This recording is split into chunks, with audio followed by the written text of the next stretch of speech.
Okay. When Ilsa asked me to speak, I asked, why me? She told me she thought my story was a miracle. After I thought about it, I realized she was right. My story is about faith, miracles, and hope. I consider it a miracle I even got cancer. I was diagnosed in 1998 at the age of 39. A couple of years before, I was told I should have a mammogram. But since I didn't have a family history of breast cancer, and I had been a vegetarian since I was 14, I had breastfed my son Brian, and I exercised and felt great. All the things that put me in the category of least risk. I thought there was no reason to have one, so I just blew it off. So the first mammogram I got was after I felt the lump. I was told within 2 days I would need to have surgery and have the lump removed, and was told to prepare for the worst case scenario. After the cancer diagnosis was confirmed, I thought, this can't be happening. I simply don't have time for this.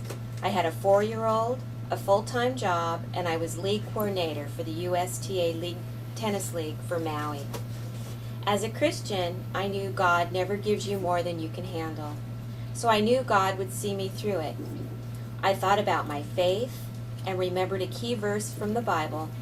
In 1 Peter chapter 1, verse 7, Peter says, "These trials will show that your faith is genuine.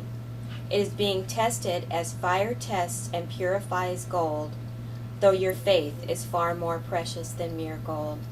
So when your faith remains strong through many trials, it will bring you much praise and glory and honor on the day when Jesus Christ is revealed to the whole world." So I prayed for faith, healing, and wisdom, and then the miracles started happening. After my lump was removed, I was told I would need to have a full axillary node dissection. This is a surgery where they remove lymph nodes from under your arm to see if the cancer is spread. I was told they would need to remove about 30 nodes. Some of the side effects could be lymphedema, which is if you're a tennis player and a mother of a young child, is a real bummer. I was also told I would need to undergo radiation and chemotherapy. The doctor told me these were my only options. I have to confess I didn't like those options. So my husband Paul and I turned the decision over to God. We prayed for God to help bring me a different option. Well, a couple of days later, we received a call from one of Paul's former clients. A few years earlier, Paul had installed marble in the bathroom of his home in Wailea. He called and asked if Paul could please come over and repair a piece of cracked marble on the floor because the doorknob had fallen off and cracked it. This client was Dr. Henry Wagner, the head of nuclear medicine at Johns Hopkins, and an expert when it came to cancer. We knew that was a miracle. We knew it was not a coincidence. The doorknob had just fallen off and cracked the marble. God had answered our prayers. Dr. Wagner told us about a procedure called a sentinel node biopsy, a procedure that was very new back in 1998, though it's more common now. This is where they map out the sentinel lymph node, the main node the cancer is most likely to spread to, by injecting a radioactive dye and mapping the path it takes, which enables them to see what node to remove. With this procedure, only one node would need to be removed, not 30. So Dr. Wagner put us in touch with the one and only doctor in the whole state of Hawaii who performed this procedure at that time. If this node came back negative, I would only need radiation, with no need for more node removals or chemotherapy. This would confirm an early diagnosis with an excellent chance of being completely cured. God had a different plan for me, though. My sentinel node was positive. I knew I would have to have more nodes removed and go through heavy chemotherapy and radiation. But because of that sentinel node biopsy procedure, I lost only 11 nodes, not 30, which is a miracle to me. During my treatments, I continued to pray for my life to continue normally. It was amazing.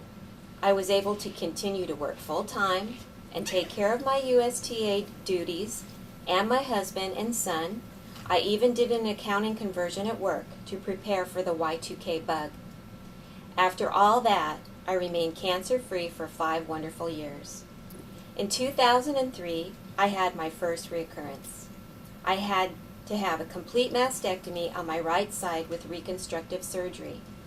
1 year later, I had another reoccurrence with about 3 more lumps appeared under my arm, and at that time I was told through a PET scan test the cancer had spread to my neck, my collarbone, and my chest. I had a long talk with God. I asked for strength, faith, for peace to deal with this crisis.